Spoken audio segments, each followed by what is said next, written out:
بہرحال وکیلوں نے ہمیشہ 75 سال میں یہ بات کہی کہ ہم اسی کو چیف جسٹس آف پاکستان مانیں گے جو کہ ویکنسی کے وقت سب سے سینئر موسٹ جج ہوگا، جس طرح یہاں پر جو ہے وہ منصور علی شاہ تھا۔ جب کبھی بھی یہ اصول توڑا گیا اس سے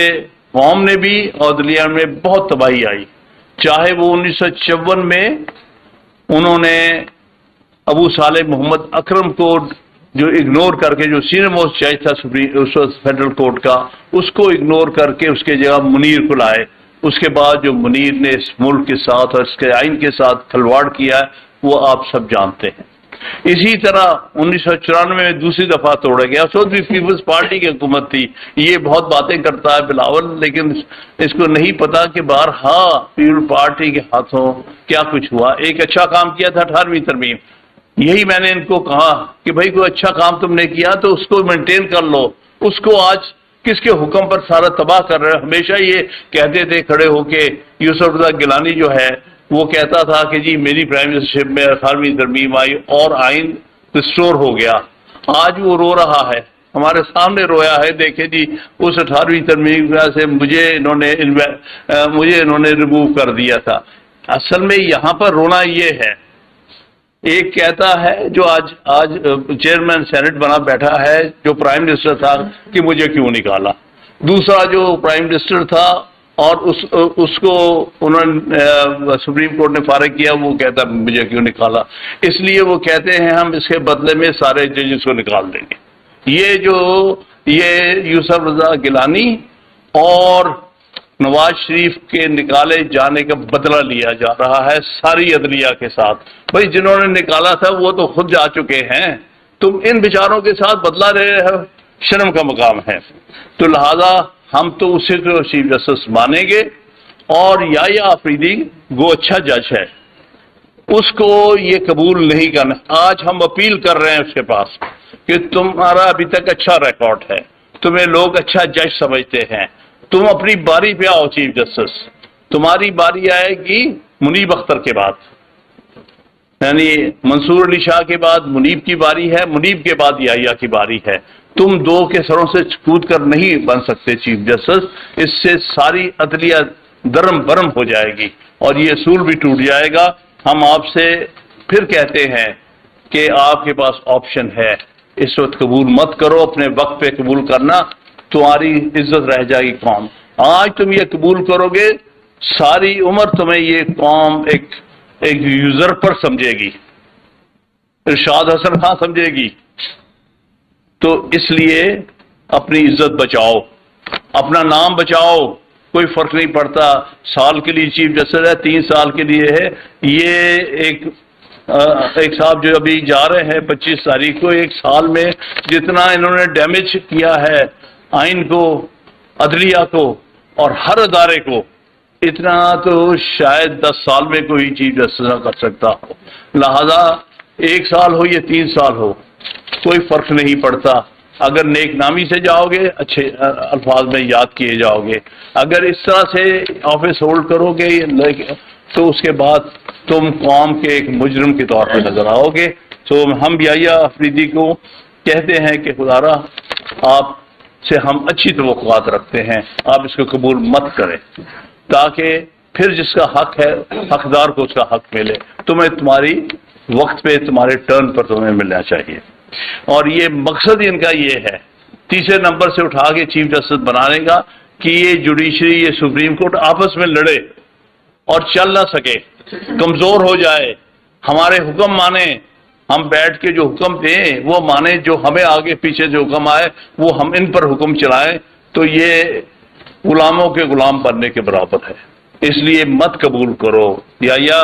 تم سے ہم اچھی توقعات رکھتے ہیں، لیکن اگر تم کرو گے قبول، وکلا تمہیں کبھی نہیں قبول کریں گے وداؤٹ چیف جسٹس کے۔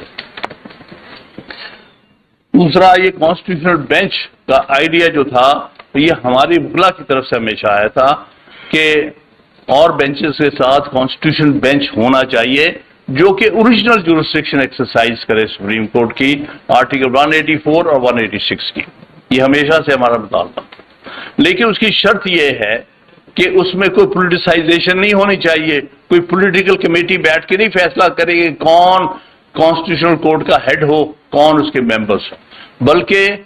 انڈیا میں بڑا کلیئر پریسیڈنٹ ہے، ان کے ہاں کانسٹیٹیوشنل بینچ ہوتا ہے سپریم کورٹ کا، وہ اس کو پریزائڈ کرتا ہے چیف جسٹس، اور 4 سینئر موسٹ جج اس کے ممبرس ہوتے ہیں۔ ہمارا بھی یہی مطالبہ ہے، کانسٹیٹیوشنل بینچ ہو، اس کو پریزائڈ کرے چیف جسٹس، اور 4 سینئر موسٹ جج اس کے ممبرس ہوں۔ اس لیے ہم سمجھتے ہیں کہ یہ آئینی سو کالڈ آئینی ترمیم جو ہے وہ انویلڈ ہے، کیونکہ اس نے آئین کا بنیادی سٹرکچر ڈھانچہ ہلا کے رکھ دیا ہے، اس نے بنیادی فیچرز کو ختم کر دیا ہے، جن میں 2 بنیادی فیچرز ہیں جو کہ فل کورٹ سپریم کورٹ نے 2015 میں ڈسٹرکٹ بار ایسوسی ایشن راولپنڈی والے کیس میں کہے تھے۔ ان میں سے 2 جو بنیادی فیچرز ہیں، انڈیپینڈنس آف جوڈیشری، اس پر کوئی کمپرومائز نہیں ہو سکتا آئین میکنگ میں، اور دوسرا سیپریشن آف پاورز، کوئی کام نہیں ہے ایگزیکٹو کا، پارلیمنٹ کا، کہ وہ ججز ہائی کورٹ یا سپریم کورٹ کے اپوائنٹ کرے اور کسی ایسی کمیٹی پہ بیٹھی ہو جو یہ فیصلہ کرے کہ سی جے پی کس کو ہونا چاہیے۔ جو باتیں کر رہے ہیں ان کی شکلیں دیکھو، نہ ان کو قانون کا پتہ، نہ آئین کا پتہ، اور نہ ان کو پتہ کہ ہم نے کرنا کیا ہے، ان کو صرف آرڈرز کا پتہ ہے جو پیچھے سے آتے ہیں کہ بھائی اس کو نہیں کرنا، اس کو کر دینا، تاکہ وہ زیادہ آسانی سے ہمارے ہاتھ میں کھیلیں گے، اور یہ کہتے ہیں کہ ہم پارلیمنٹیرین ہیں۔ شرم کا مقام ہے، تم ایک صرف ایک شرمناک تمہارا رول ہے۔ دوسری بات، یہ چیف جسٹس جو جا رہا ہے، میں اس کے نام کے ساتھ قاضی نہیں لگانا، وہ فائز عیسیٰ جو بھی اس کا نام، یہ پاکستان کی تاریخ کا بدترین چیف جسٹس تھا، جس نے میکسیمم نقصان پہنچایا ہے عدلیہ کو اور آئین کو، آئین کی اور عدلیہ کی تباہی کر کے جا رہا ہے یہ شخص۔ ایک تو ہمارا اپیل ہے آپ سب سے، ساری بار ایسوسی ایشن سے اپیل کرتا ہوں، اور جناب یہ میسج ہمارے اسد منظور بٹ صاحب پہنچائیں گے سارے پنجاب میں، اور ہمارے دوست سندھ میں کے پی میں بلوچستان پہنچا رہے ہیں۔ 25 تاریخ کو جو اس کا آخری دن ہے، ہم یوم نجات منائیں گے، ساری بار یوم نجات بنائیں گے اس دن۔ ایک غیر آئینی حرکتیں کرنے والا، یہ ترمیم ہو ہی نہیں سکتی تھی جب تک یہ فلور کراسنگ کا دروازہ نہ کھولتا۔ اس نے جان بوجھ کے ہارس ٹریڈنگ اور فلور کراسنگ کا دروازہ کھولا، 63A کی انٹرپریٹیشن بدل کے رستہ دیا کہ جاؤ آپ زبردستی اٹھا لو، اب خرید و فروخت کرو، آپ اپنی پارٹی کے خلاف ووٹ حاصل کرو۔ یہ ساری چیز اس نے دیدہ دانستہ طور پر ان قوتوں کے ساتھ مل کر جو اس ملک میں آئین کا جنازہ نکالنا چاہتے ہیں اور عدلیہ کی ختم کرنا چاہتے ہیں، لہذا کاش تم اتنا نقصان کر کے نہ جاتے، ہمیں اتنا بڑا یوم نجات نہ منانا پڑتا، لیکن یہ قوم کے لیے بہت اہم دن ہے 25 تاریخ، جس دن ایک بہت ہی غلط قسم کا چیف جسٹس ہماری جان چھوڑ رہا ہے، لیکن پیچھے جو لیگیسی چھوڑ کے جا رہا ہے وہ بڑی خوفناک ہے، جس کے لیے ہمیں پتہ نہیں کتنا عرصہ کام کرنا پڑے۔ کسی نے مجھ سے پوچھا تھا کہ آئین پہ آپ کیا کر لیں گے، میں نے کہا یہ جو امینڈمنٹس ہوئی ہیں کبھی رہ نہیں سکتی، اتنی انجسٹ، اتنی غلط، اتنی غیر آئینی ترامیم کبھی رہ نہیں سکتی۔ کوئی قوم جو ہے اگر اس قوم کا کوئی مقصد اور فیوچر ہے تو یہ نہیں ٹھہر سکتی، لیکن مسئلہ یہ ہے کہ آخرکار یہ ختم ہو جائیں گی، چاہے سال لگے، 2 سال لگے، 5 سال لگے، 10 سال لگے، یہ رہ نہیں سکتی۔ لیکن اس کو ختم کرنے میں جو قوم پر ایک کاسٹ قوم پے کرے گی، جس کو ہم کہتے ہیں بہت بڑی قیمت ادا کرے گی، یہ ساری چیز کو درست کرنے میں درست تو کرنی پڑے گی، کیونکہ یہ ورکیبل ہی نہیں ہے۔ بھلا آپ خود سمجھتے ہیں، ہم جو ہمارے وکیل بھائی جانتے ہیں، آرٹیکل 199 کانسٹیٹیوشن جورسڈکشن ہے ہائی کورٹس کی۔ بھائی آپ سارے آرٹیکل 199 کے کیسز کیا ایک بینچ کو دے سکتے ہیں ہائی کورٹس میں؟ کم از کم آدھے سے زیادہ بینچز جو ہیں وہ آرٹیکل 199 کے کیسز سنتے ہیں۔ آپ اس سے پتہ چلتا ہے کتنے یہ جاہل لوگ ہیں جو یہ ترمیم تیار کر رہے ہیں، جن کو یہ احساس نہیں ہے کہ ہائی کورٹس میں کانسٹیٹیوشنل بینچز نہیں بن سکتے. سپریم کورٹ میں صرف اس لیے بن سکتا ہے کہ وہ صرف اور صرف کنفائنڈ ہوتا ہے اوریجنل جورسڈکشن پر. سپریم ہائی کورٹ میں تو آدھے سے زیادہ کیسز جو ہیں اوریجنل جورسڈکشن کے ہیں, آئینی جورسڈکشن کے ہیں. تو اس کے لیے آپ کس طرح ایک بینچ سے 2 بینچ سے پہلے ہی گزارا نہیں ہو رہا ہے, آپ کے سارے بینچز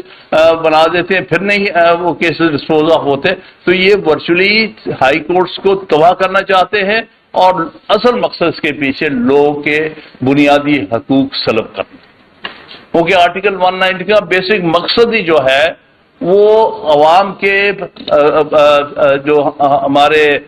سٹیزنز ہیں ان کے بنیادی حقوق کا تحفظ کرنا. یہ ہائی کورٹس کی پرائمری کانسٹیٹیوشنل رسپانسبلٹی ہے, وہ سلب کرنے کے لیے بنایا گیا ہے تاکہ ایک بینچ سے ہینڈل نہ ہو اور لوگ بیچارے اپنے بنیادی آئینی حقوق سے بہرا ہو جائے. تو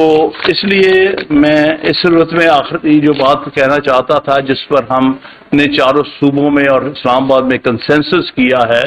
اسد صاحب جانتے ہیں ایک ایکشن کمیٹی ہم نے فارم کر لی ہے اس تحریک کو آگے لے جانے کے لیے, جس میں چاروں صوبوں کے اور اسلام آباد کے نمائندگان موجود ہوں گے اور وہ انشاءاللہ تعالیٰ اس تحریک کو آگے لے کے جائیں گے. اس وقت تک ہم اسٹرگل کریں گے جب تک یہ جو غیر آئینی ترامیم ہیں ان کا خاتمہ نہیں ہو جاتا. ہم ہر طرح کی قربانیاں دیں گے اس ملک کے وکلا, کیونکہ اگر یہ ترامیم قبول ہو جاتی ہیں تو ہمارے کالے کوڈ کا کوئی مقصد نہیں رہ جاتا. پھر یہ عدالتیں جو ہیں یہ غلامی کی عدالتیں بن جائیں گی, یہ آئین کی عدالتیں نہیں رہیں گی. یہ حکم مانا کرے گی جو حکم ان کو رات کے اندھیرے میں, جس طرح پارلیمنٹ کو رات کے اندھیرے میں حکم آتا ہے تو یہ بھی اسی طرح مانیں گے. یہاں پر پھر سارے انٹیلیجنس ایجنسیز کے لوگ ہر جج کے ساتھ مقرر کیے جائیں گے جو بتا دیں گے کہ یہ پیچھے سے آرڈر آ گیا ہے, آپ نے اس کیس کو اس طرح ڈسپوز آف کرنا. سوال یہ ہے کیا ہم وکلا جو آزاد عدلیہ, آزاد مملکت, آزاد آئین کے رکھوالے ہیں, کیا ہم اس سچویشن کو برداشت کر سکتے ہیں؟ کسی صورت نہیں. لہذا ہم یہ ایکشن کمیٹی بنا رہے ہیں جس میں ہمارے نمائندے ہوں گے, ہائی کورٹ بار ایسوسی ایشن, بار کونسلز کے نمائندے ہوں گے, اور جو انڈیپینڈنٹ ممبرس ہیں میں ان کی بات نہیں کر رہا. مثال کے طور پر جو اس وقت بکاؤ مال ہیں جو اپنے آپ کو سپریم کورٹ بار کا صدر کہتا ہے اور ساتھ ہی تالی بجا رہا ہے کہ ہاں بڑا اچھا کیا, ابھی 30 نمبر سے اٹھا لیا, یعنی تمہارے بنیادی اصول توڑے گئے اور اس پر تالیاں بجانے والے. اس قسم کے ہم سے بھی غلطیاں ہوتی ہیں, ہمیں چہرے نہیں ہم پہچانتے, ہم یہ نہیں جانتے کہ کون حقیقت میں وکیل ہے کون ٹاؤٹ ہے, اسی لیے ہم ایسی غلطیاں کر کے سزا بھگتتے ہیں. آج ہم سزا بھگت رہے ہیں غلط سلیکشنز کی, غلط الیکشنز میں ہم. تو اس لیے میرے بھائیوں یہ وقت لمحہ فکریہ ہے ساری قوم کے لیے اور ہم سب وکلا کے لیے جو اصل میں اس ملک میں آئین کے سپاہی ہیں, آئین کے پروٹیکٹر ہیں. اور یہی پیغام ہم اپنی طرف سے لاہور سے دینا چاہتے ہیں. ہم نے پرسوں کوئٹہ سے بالکل یہی پیغام گیا ہے, کل کراچی سے یہ گیا ہے, آج اسد صاحب سے ریکویسٹ کی تھی, انہوں نے مہربانی کر کے ہم سب کو اکٹھا کیا.